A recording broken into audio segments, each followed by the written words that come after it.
Here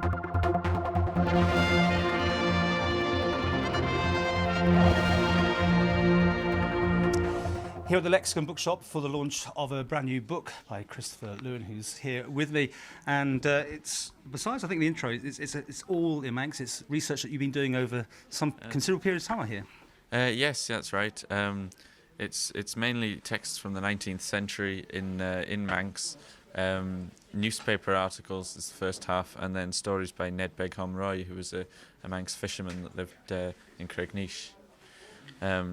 So basically, the purpose of the book is to make this material more accessible for Manx students of the present day. The newspaper articles, a few of which are well known, but most of them have been sort of buried in the archives of the Manx Museum, in the old copies of the Monas Herald and the Manx Sun and the Manx Advertiser, and but now because of the Imuseum, I was able to find them and sort of resurrect them for this book. And the stories of Ned Begg, again, some of them have been published before, but only in their original spelling. And Ned Begg wasn't a great believer in punctuation or spelling rules or anything like that, so they're a bit hard to read. So basically, what I've done is modify it so that it's easier to read for learners today.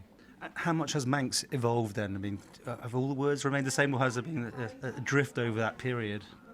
Well, you can see some changes, say, from sort of standard Manx is sort of taken to be 18th century, the Bible. There's some change from that. There's some things simplified slightly, but in general you find that the Manx of this period is, if we can say so, very high quality.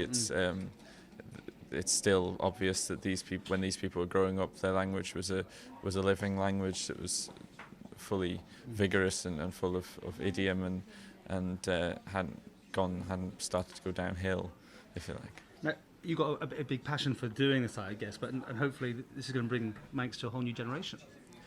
Well, I mean, it's only a small book, and I hope it'll make some sort of contribution. At the moment, there's lots of new books appearing, like the Gruffalo, children's books, various kinds, graphic novels, all sorts of things.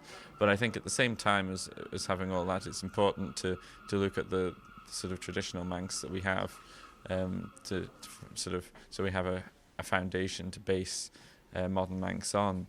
And this material is important because it's not as dry and boring as some of the other things from that period, because it covers a wide range of topics, including everyday life, fairy tales, ordinary tales of danger and nearly losing your life on fishing boats and so on and so forth. So there's a wide range of topics, and also political topics. It gives an insight into the social history of the island in the 19th century, when it proves that the Manx were taking a keen interest in things like reforming the House of Keys and issues like that.